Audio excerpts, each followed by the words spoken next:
Hello beautiful girls and ladies, welcome back to my YouTube channel. आज हम बात करने वाले हैं जो हेयर हाईलाइट करते हैं। तो उसके पहले हम जब हेयर्स को ब्लॉन्ड करते हैं हाईलाइट कलर डिपॉजिट करने के लिए या फैशन कलर डिपॉजिट करने के लिए, कुछ भी करने के लिए, जब हम बाल को रिलाइट करते हैं तो हम यहाँ पे आपको दिखाने वाले हैं सेम हेयर है, वर्जिन हेयर है। इस पे हम 40 वॉल्यूम डेवलपर के साथ और 20 वॉल्यूम डेवलपर के साथ काम करके दिखाने वाले हैं कि दोनों डेवलपर के साथ रिज़ल्ट कैसा आता है और बालों पे उसका क्या इफ़ेक्ट पड़ता है। तो आप यहाँ पे देख रहे हो हम जो अप्लाई कर रहे हैं ये 20 वॉल्यूम का डेवलपर है और इसके साथ ब्लॉन्डर के साथ मैंने 50-50 का रेशियो लिया है और इसके बाद में हम इसको अप्लाई कर रहे हैं।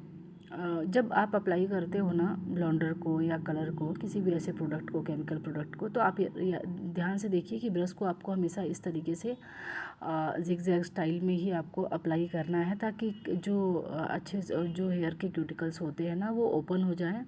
और सेकंड थिंग कि वो जो आपके एक एक हेयर से ना वहाँ तक अच्छे से प्रोडक्ट पहुँच जाए। तो और प्रोडक्ट लगाने के टाइम में आपको प्रोडक्ट बहुत अच्छे से लगाना है, बहुत थोड़ा सा प्रोडक्ट नहीं लगाना है, प्रोडक्ट बहुत अच्छे से यूज़ करना है ताकि प्रॉपर एक एक हेयर्स तक अच्छे से प्रोडक्ट पहुंच जाए और जब आपका रिज़ल्ट आए तो बहुत इवन कलर जो है कि इवन रिज़ल्ट आना चाहिए। ऐसा नहीं है कि कहीं पे कम और कहीं पे ज़्यादा होना चाहिए। तो अभी एक्चुअली क्या है, अभी मेरी क्लासेस चल रही हैं तो स्टूडेंट को मैं केमिकल वर्क की क्लास दे रही थी। इसमें सबसे बड़ी टेक्निक यही है, देखिए आजकल बहुत सारे ऐसे वीडियोस मिल जाते हैं यूट्यूब पे भी और इंस्टाग्राम पे भी, ऐसे बहुत सारे वीडियोस मिल जाते हैं जहाँ पे सब अपनी अपनी टेक्निक्स शेयर करते हैं, बताते हैं, पर कोई उनको वो बेसिक चीज़ें बताने की कोशिश नहीं करता है। प्रैक्टिकल लाइव क्लासेस दे के कोशिश नहीं करता है समझाने की। स्टूडेंट्स को क्या होता है कि देख तो हर कोई लेता है, कई बार ऐसे होते हैं ना, बहुत सारे हेयर ड्रेसर भी होते हैं जो बिगिनर होते हैं या थोड़ा बहुत ऐसा ट्रेनिंग ले लिया, बाकी यूट्यूब से देख करके काम करते हैं, तो उनको उसका रिज़ल्ट बहुत ख़राब आता है क्लाइंट के साथ भी। इसकी वजह से उनके बिज़नेस पे, उनके काम पे और नाम पे भी बहुत बुरा इम्पैक्ट पड़ता है। तो मैं कोशिश करती हूँ कि जो भी मेरे स्टूडेंट्स आते हैं, ठीक है, उनको बहुत अच्छे से चीज़ें एक्सप्लेन करूँ। उनको समझ में आना चाहिए कि काम किस तरीके से करना सही है और कैसे रिज़ल्ट अच्छे आएंगे, कहाँ पे रिस्क ले सकते हो, कहाँ पे प्रॉब्लम आ सकती है और अगर प्रॉब्लम आ गई तो उसको करेक्ट कैसे करना है। अब यहाँ पे आप देख रहे हो हम यहाँ पे 40 वॉल्यूम का डेवलपर अप्लाई कर रहे हैं।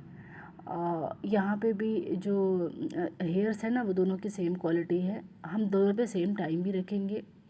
और यहाँ पे आप देख रहे हो किस तरीके से हम प्रोडक्ट को अप्लाई कर रहे हैं। जैसा कि मैंने बोला आपको पहले कि ब्रश को जिगजैग स्टाइल में करके अच्छे से अप्लाई करेंगे ताकि थोड़ी हीट जनरेट हो और जो क्यूटिकल्स होते हैं वो अच्छे से ओपन हो जाए और जो प्रोडक्ट होता है उसका पेनिट्रेशन अंदर तक हो। तो इसको हम रखेंगे एटलीस्ट 40 to 45 मिनट्स तक। लेकिन हम कभी भी कोई केमिकल जब एप्लीकेशन करते हैं ना, तो हम केमिकल अप्लाई करते हैं तो हम आफ्टर 10 मिनट्स हम चेक करना स्टार्ट कर देते हैं कि प्रोसेस हो रहा है या नहीं, क्योंकि देखिए आप एग्जैक्टली नहीं कह सकते हो कि किस बालों पे कितने टाइम में क्या वर्क करेगा।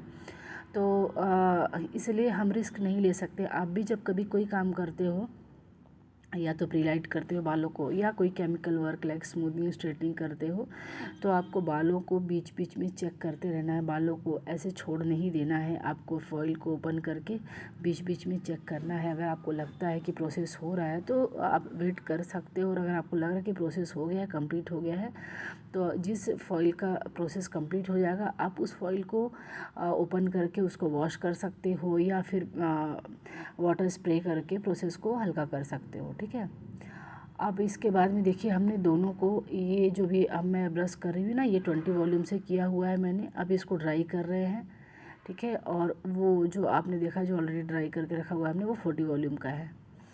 तो अभी हम ये दोनों हेयर्स को अच्छे से ड्राई करेंगे, प्रॉपर ड्राई करेंगे। यहाँ पे मैंने पैडल ब्रश की हेल्प से अच्छे से ड्राई किया है और इसके बाद में मैं इसका डिफरेंस दिखाऊंगी आपको कि दोनों में हेयर्स पे क्या डिफरेंस है, कि दोनों का रिज़ल्ट कैसा आया है, हेयर की क्वालिटी में क्या डिफरेंस आया है, ये सारी चीज़ें मैं आपको एक्सप्लेन करूँगी।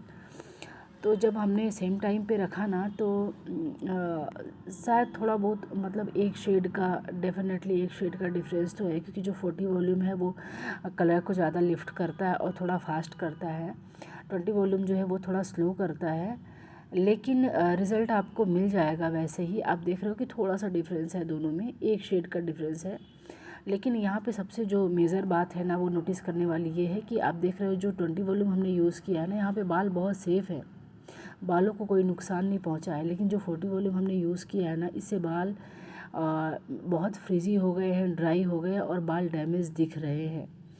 तो जो हमने 20 वॉल्यूम यूज़ किया है, इससे बालों में बिल्कुल नेचुरल सा शाइनिंग आया है। बालों की जो क्यूटिकल्स है ना वो डैमेज नहीं हुए हैं, बाल बिल्कुल हेल्दी लग रहे हैं।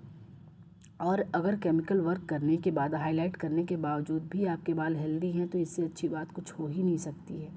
यहाँ पे हम थोड़ी प्रेसिंग कर रहे हैं। प्रेसिंग करने के बाद अब आपको ये दिखाएंगे ना कि दोनों की शाइनिंग में और दोनों के जो लुक है ना, दोनों की क्वालिटी में क्या डिफरेंस है आपको समझ में आ रहा होगा। ये जो 40 वॉल्यूम का हेयर है बिल्कुल बहुत ज़्यादा फ्रीजी हो गया, बहुत ड्राई हो गया है।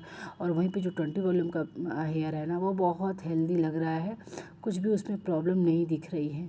तो मैं यही चीज़ दिखाना चाहती थी। और देखिए दोनों के अंडरटोन में भी थोड़ा डिफरेंस है, ये थोड़ा ऑरेंजेस ज़्यादा है और वो ब्राउन टोन पे ही है। तो जो अंडरटोन भी आता है उसमें भी थोड़ा डिफरेंस रहता है। बट आई सजेस्ट यू कि अगर आप काम कर रहे हो ना तो थोड़ा टाइम टेकिंग रहना चाहिए, बट आप प्रिकॉशंस लेकर के चलोगे तो ज़्यादा बेहतर है, क्योंकि क्लाइंट के हेयर पे आपको बहुत केयरफुली काम करना है। अभी क्या होता है ना कभी कभी कि जो क्लाइंट होते हैं ना वो अपनी हिस्ट्री हमसे छुपाते हैं, लाइक कलर्स को लेकर के या केमिकल वर्क को लेकर के, तो आपको प्रिकॉशन लेके काम करना है। अब यहाँ पे मैंने 20 वॉल्यूम और 40 वॉल्यूम के डेवलपर में एक कलर डिपॉजिट कर रहे हैं। तो यहाँ पे हम कलर को भी एक 20 वॉल्यूम के साथ भी डिपॉजिट करेंगे और 40 वॉल्यूम के साथ भी डिपॉजिट करेंगे, और दोनों में हम डिफरेंस देखेंगे कि क्या फ़र्क पड़ता है, दोनों में कलर कैसा आता है और कितना टाइम जो है कि कलर का टेक्सचर कैसा आता है, बालों की क्वालिटी कैसी रहती है। तो अभी हमने 20 वॉल्यूम डेवलपर के साथ जो ब्लॉन्डर यूज़ किया था उसमें भी हमने दो अलग अलग हिस्से में, एक में 20 वॉल्यूम और एक में 40 वॉल्यूम के साथ ट्यूब को मिक्स करके अप्लाई किया है, और सेम मैंने 40 वॉल्यूम के साथ भी किया है। इन दोनों में भी हम डिफरेंस देखेंगे कि कलर में क्या रिज़ल्ट आता है, कैसा रिज़ल्ट आता है और बालों की क्वालिटी पे इसका क्या इम्पैक्ट पड़ता है। तो मैं आपको वही बता रही थी कि जो क्लाइंट होते हैं ना कई बार वो अपनी हिस्ट्री छुपाते हैं, तो आपको रिस्क लेकर के नहीं चलना है, आपको थोड़ा प्रिकॉशंस के साथ काम करना है ताकि किसी भी कंडीशन में आपके क्लाइंट के बालों को डैमेज नहीं हो। इससे ना कि सिर्फ उनका बाल डैमेज होगा बल्कि आपका जो नाम है ना वो भी ख़राब होता है, मार्केट में लोगों को बोलने का मौका मिलता है, क्योंकि वो ये नहीं बताएंगे जाकर के कि उन्होंने अपनी हिस्ट्री छुपाई थी या उन्होंने कुछ पहले कुछ ऐसा करा रखा था जिससे उनको पहले प्रॉब्लम थी। तो अब आपने अगर हाथ लगा दिया उनके बालों पे तो आपको उसको मेंटेन करना है, आपको उसको देखना है। तो अभी जो इनका रिज़ल्ट आने वाला है फाइनल में वो आपको दिखाऊंगी, और इसके बाद आप मुझे कमेंट करके ज़रूर बताइएगा कि आपको कैसा लगा मेरा ये छोटा सा वीडियो, क्योंकि मेरा एक छोटा सा कोशिश है आप लोगों तक ये चीज़ें पहुंचाने की, जो बहुत बेसिक चीज़ है लेकिन बहुत इंपॉर्टेंट चीज़ होती है। अभी मेरी रेगुलर क्लासेस चल रही हैं हेयर ड्रेसर की और आपकी ब्यूटिशियन की, तो उसमें जो भी चीज़ें होती हैं जहाँ मैं थोड़ा सा टाइम निकाल पाती हूँ मैं कोशिश करती हूँ आप लोगों तक ये छोटी छोटी नॉलेजेबल वीडियो शेयर करने की।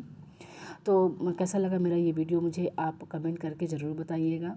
फिर मिलते हैं एक नए वीडियो में एक नए टॉपिक के साथ, ढेर सारी नॉलेज की बातें लेकर के, जहाँ पे आपकी छोटी छोटी ऐसी थ्योरी और आपके जो छोटे छोटे ऐसे डाउट्स हैं ना केमिकल को लेकर के या स्किन को लेकर के, मेकअप को लेकर के, वो सारे डाउट्स हम क्लियर करेंगे और कोशिश करेंगे कि अगर आप कुछ कमेंट में हमसे पूछते हैं तो हम आपको प्रॉपर रिप्लाई दें और आपको जो डाउट्स है ना उसको हम अपने से क्लियर करने का कोशिश करेंगे। और अगर आपको कुछ चाहिए कि मुझे किस टाइप की वीडियोस आपको चाहिए मेरे चैनल पे, आप कैसे वीडियोस देखना चाहते हो, तो उसके लिए भी आप मुझे कमेंट करके बोल सकते हो। मैं डेफिनेटली ट्राई करूँगी कि मैं वैसे वीडियोस लेकर के आऊँ आपके लिए।